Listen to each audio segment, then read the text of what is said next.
Brasil que neste ano ganhou 3 dos maiores prêmios no cinema mundial. No sábado, o filme O Agente Secreto ganhou 2 prêmios em Cannes. O festival premiou os excelentes Kleber Mendonça Filho como melhor diretor e Wagner Moura como melhor ator. Walter Salles Jr. ganhou o Oscar para filme internacional com o Ainda Estou Aqui. E Gabriel Mascaro, o Urso de Prata no Festival de Berlim. E tem quem já tenha esquecido. Este Brasil, agora premiado, foi emparedado nos anos Bolsonaro e militares, com mediocridades tipo Mário Geladas se prestando ao serviço sujo. Mas começou bem antes o ataque às artes, ao saber, à cultura. Cultura não como algo estático, algo que se pega de repente na prateleira. Não como exclusividade dos que tiveram acesso ao saber formal. Cultura, em qualquer canto, como essência de um povo. Esteja nas grandes academias, escolas, nos grotões, ruas, batuques ou aldeias. As nices, por exemplo, contra a Lei Rouanet foram a preparação do terreno, como era e segue sendo o esvaziamento do sentido, da função das universidades. Lula convocou para esta terça-feira uma reunião com reitores, antes tarde do que nunca. João Carlos Salles foi reitor da Universidade Federal da Bahia, a UFBA, e ex-presidente da Andifes, a Associação de Dirigentes de Instituições Federais de Ensino Superior. E João Carlos Salles tem denunciado. As elites querem o fim da universidade pública. E uma forma para isso é seguir cortando verbas, como se tem feito há anos. Cortam verbas para as universidades públicas, enquanto parlamentares dirigem emendas para universidades. Obviamente para o que lhes interessa e ao que os interesses que representam. Assim matando o sentido, a função explicitada já na definição, universidade. Donald Trump está atacando Harvard e as grandes universidades dos Estados Unidos. Ataca para, por exemplo, calar protestos em favor dos palestinos. Ataca para enterrar políticas de diversidade, como, por exemplo, cotas. Ataca porque o seu projeto de poder é racista, xenófobo, fascista. E lá nos Estados Unidos, atacando o Brasil, está Eduardo Bolsonaro. Rogando ao governo, ao presidente de outro país, os Estados Unidos, não para que impeça um golpe de Estado. Roga ao presidente que já atiçou um golpe em seu próprio país, os Estados Unidos, para que ataque a Suprema Corte do Brasil. Isso não é só um ataque ao juiz, ao ministro Alexandre de Moraes. É um ataque ao Supremo Tribunal Federal e à soberania do Brasil. Isso vindo do filho de um pai que bate continência para o hino e para a bandeira dos Estados Unidos. E que se declarou ao mesmo e também golpista presidente, dizendo: "Eu te amo". Imagine o que diriam, o que fariam os patriotas se fosse um adversário fazendo isso. A Procuradoria-Geral da República, já tardiamente, abriu investigação contra o Bolsonaro 03. E não esqueçamos sua ameaça em 2018. Para fechar o Supremo Tribunal, bastam um cabo e um soldado. Eduardo teme a prisão do pai, o Jair, e de graduados militares. E isso são apenas uns poucos dos muitos que ensaiaram o golpe a 8 de janeiro de 2023. Esse é o medo dos bolsonaros e cúmplices. Na semana passada, o ex-comandante da Aeronáutica Batista Júnior, no julgamento no Supremo Tribunal Federal, em resumo, disse: Bolsonaro consultou os 3 comandantes militares sobre o uso de uma GLO, Garantia da Lei e da Ordem, que seria usada como instrumento para um golpe de Estado. Batista Júnior disse também que o então comandante do Exército, general Freire Gomes, teria ameaçado prender Bolsonaro se ele tentasse o golpe. E Batista Júnior repetiu outra informação já conhecida. Na reunião, o almirante Garnier, comandante da Marinha, afirmou que sua arma, a Marinha, estava à disposição. embarcaria no golpe. Assim como embarcados estavam os generais Braga Neto e Augusto Heleno. Nessa versão da história, temos Batista Júnior e Freire Gomes acusando os vilões, os réus já sendo julgados.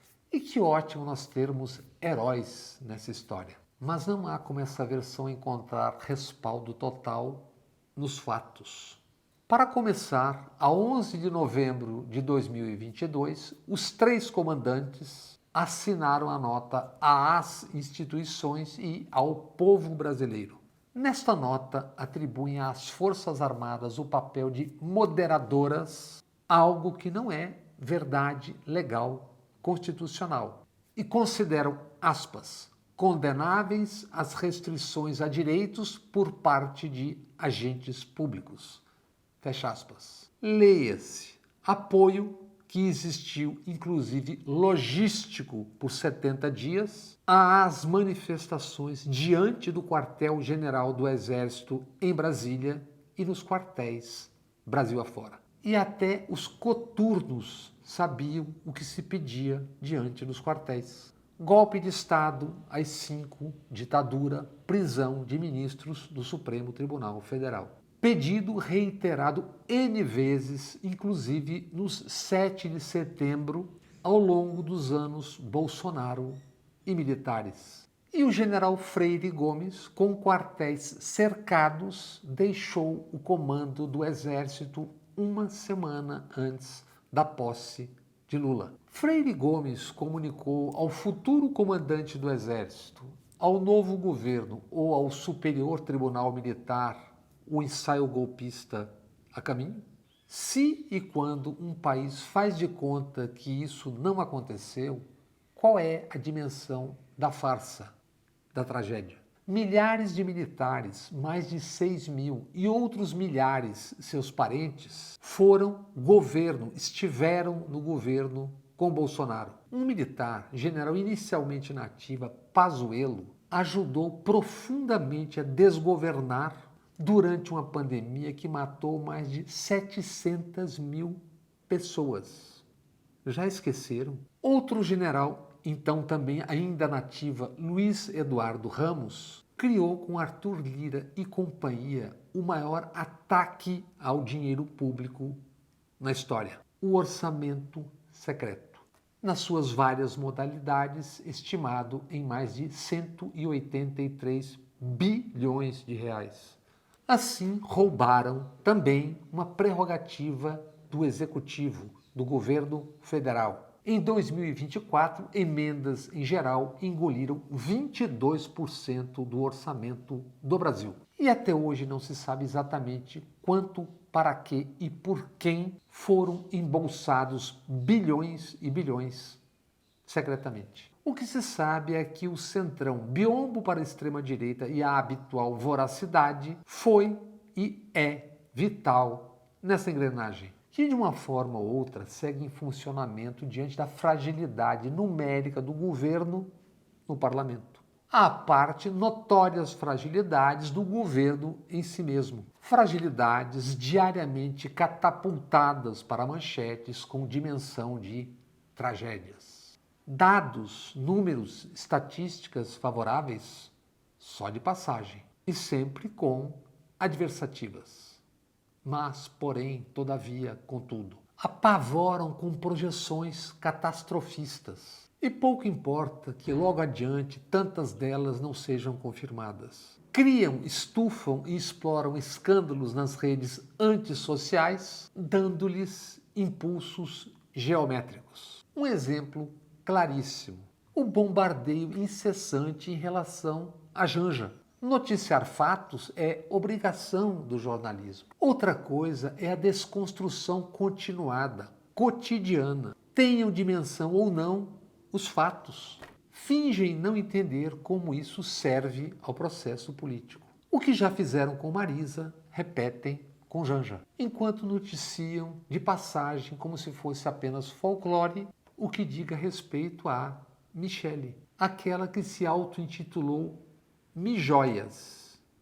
Mijóias por quê mesmo? Como se não soubessem ser ela candidata a algo em 2026. Como se não entendessem que cobertura acrítica, sistemática e desproporcional serve a um claríssimo projeto de poder. Notem o silêncio obsequioso. No domingo agora se leu na Folha de São Paulo que Derrite pode ser candidato ao governo de São Paulo se Tarcísio de Freitas de fato for mesmo candidato à presidência da República. Candidato Tarcísio em nome do dinheiro grande e da extrema-direita. Sim, é isso mesmo. Tarcísio com Caiado foi a Israel apoiar Netanyahu e sua carnificina, apoiar a matança, como se diante do terror do Hamas, matar, inclusive crianças e de fome, fosse algo justificável, desculpável, não fosse igualar-se no que é denunciado como terror.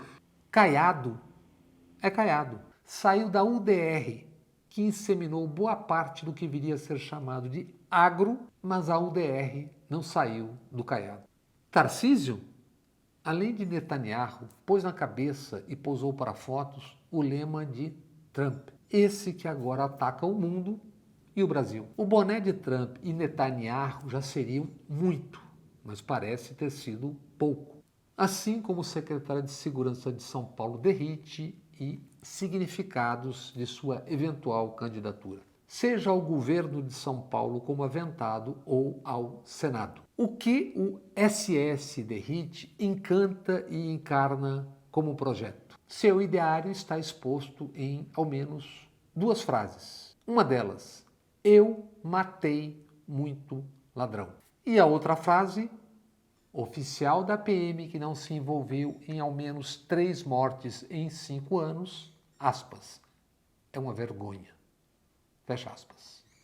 O SS Derrite, investigado por 16 homicídios. Na PM de São Paulo, ele serviu à Rota, onde serviu também o coronel Melo Araújo, hoje o vice-prefeito de São Paulo. E o coronel será prefeito se Ricardo Nunes vier a ser, como pretende, candidato ao governo de São Paulo.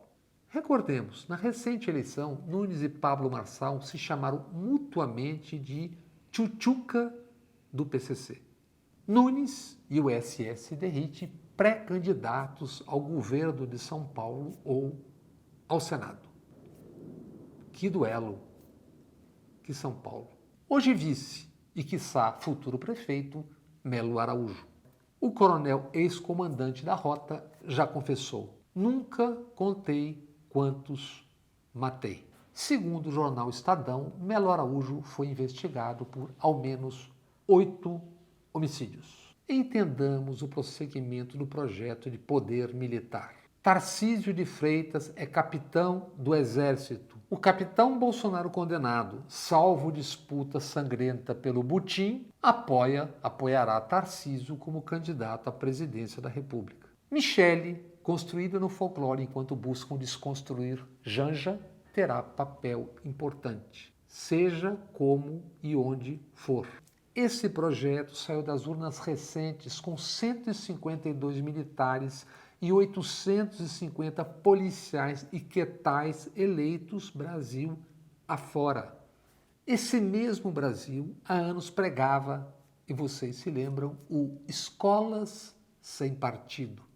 O que queriam mesmo, como Donald Trump, Bolsonaro e agora Tarcísio e seus militares, é os seus partidos ocupando, tomando as escolas. Começa agora, em agosto.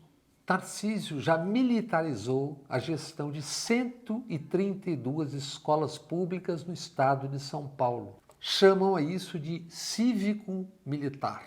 Policiais militares darão aulas de ética e moral. Ensinarão sobre o fuzilamento cotidiano nas ruas de São Paulo e do Brasil. Isso a que assistimos diariamente, quase sempre contra pobres, pretos e periféricos. E os PMs, professores de ética, ganharão mais do que os professores do Estado. Na real, servirão como cabos eleitorais, instrutores do futuro. Ao menos 19 estados já implementaram escolas cívico-militares. E em 2023, segundo o IBGE, 1.322 municípios já tinham suas guardas municipais. Cerca de 30% delas com guardas armados. Há 2 anos já eram 101 mil guardas municipais armados, ao custo de 110 bilhões de reais por ano. E esse contingente armado corresponde a 1/4 das PMs do Brasil. Que julguem e condenem ao menos alguns dos tantos militares, cabeças ou cúmplices no ensaio golpista do 8 de janeiro. Mas não nos enganemos. O que avança escorando a extrema-direita é o secular projeto militar de poder que vai e vem. Desejo patrimonialista, como sempre foi e é também dos sócios, os senhores do dinheiro grande. O desejo de seguirem como tutores do Brasil.